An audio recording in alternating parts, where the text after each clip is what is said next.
האנרגיות כבר חוזר אליכם,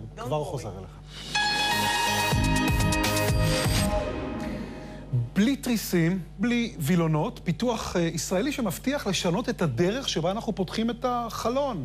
חגית ברונסקי, שלום. שלום ניב. מה זה? פטנט חדש ישן בעצם, נכון? תראה, הטכנולוגיה הייתה כבר קיימת, טכנולוגיה שמבוססת על מה שנקרא קריסטל נוזלי. זה לא סוג של סם חדש, זה איזושהי טכנולוגיה שאנחנו מוצאים בטלוויזיות LCD למשל, אבל עכשיו מה שעשתה חברת גאוזי הישראלית, היא פיתחה אותו לכל מיני פטנטים באמת מגניבים ומיוחדים, חדשניים. הנה, בוא ככה תזרום איתי ברחבי הבית והעיר ותראה למה זה יכול לשמש. הנה למשל, תריס חלון ביתי. תריס חלון ביתי, במקום לגלול, להרים, להזיז, אתה פשוט לוחץ והחלון מתקהה. זה מגיע גם במגוון צבעים. אגב, הנה גם מקרר למשל, מקרר ביתי, במקום לפתוח אותו, לבזבז חשמל, אתה פשוט לוחץ על כפתור הזכוכית הכהה האטומה, מתבהרת, אתה רואה מה יש לך במקרר. במקרה שלי בבית אין הרבה, אבל אצל אנשים אחרים זה יכול להיות שמיש. אגב, גם בבתי קפה, אתה יושב... רגע, אני חייב לעצור אותך רגע. מקרר כזה, יש מקרר שלוחצים על הדופן והופך לשקוף? זה כבר עובד? זה קיים?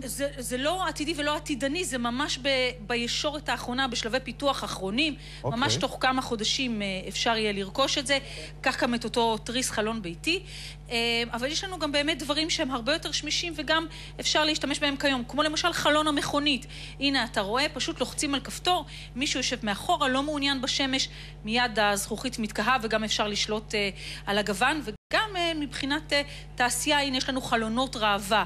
חלונות שהם יכולים להתקהות, ככה שאתה ממש מקרין עליהם פרסומות, אתה יכול לפתות את הקונים להגיע פנימה, מעלית, לקלסטרופובים, וכמובן מחיצות זכוכית בין החדרים. וואו, תגידי, כמה עולה הזכוכית המיוחדת הזאת?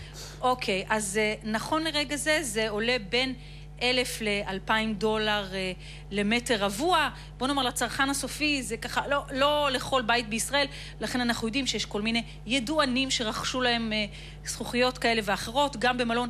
רגע, אבל אני עכשיו באמת חייב, אני רוצה לעצור אותך רגע, חגית, אני חייב לשאול אותך.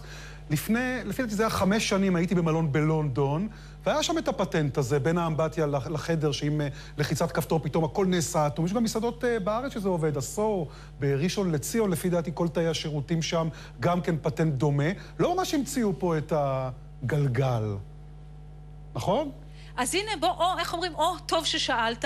במקרה הכינותי מראש, קיר זכוכית מאחוריי, כאן במלון אגב חלוץ שמשתמש בדבר הזה במלון צ'נקין. שים לב, ההבדל הוא שאני יכולה לשלוט על רמת ההתקהות, זה ממש כמו דימר, אני לוחצת על זה, שים לב. לא ממש עובד, רגע. הנה, זה נפתח, אבל אני יכולה גם לעצור את זה באמצע, להחליט שאני רוצה יותר כהה או יותר בהיר, ממש לשלוט על הצבעים, זאת אומרת, זה לא פתאום נהיית לך אפלה או פתאום... בואי נשמע את המנכ"ל של החברה, מעריך מתי הפטנט הזה יהיה אולי כבר בכל בית. בניגוד למה שמקובל לחשוב, המחירים הם לא כל כך גבוהים, זה יותר עניין של סדר עדיפויות נכון להיום. המטרה שלנו היא להנגיש את הטכנולוגיות שלנו לציבור הרחב בארץ ובעולם כבר בשנה הבאה. שנה הבאה, אני אומר לך את האמת, גם אם המחיר יהיה יותר זול, לא בטוח שהייתי מכניס דבר כזה הביתה, בואי תארי לעצמך שזה מתקלקל פתאום, לא נעים. טוב, ניב, אתה יודע, כל אחד ורמת האקסיביציוניזם שלו, וזה אני כבר לא מתערבת.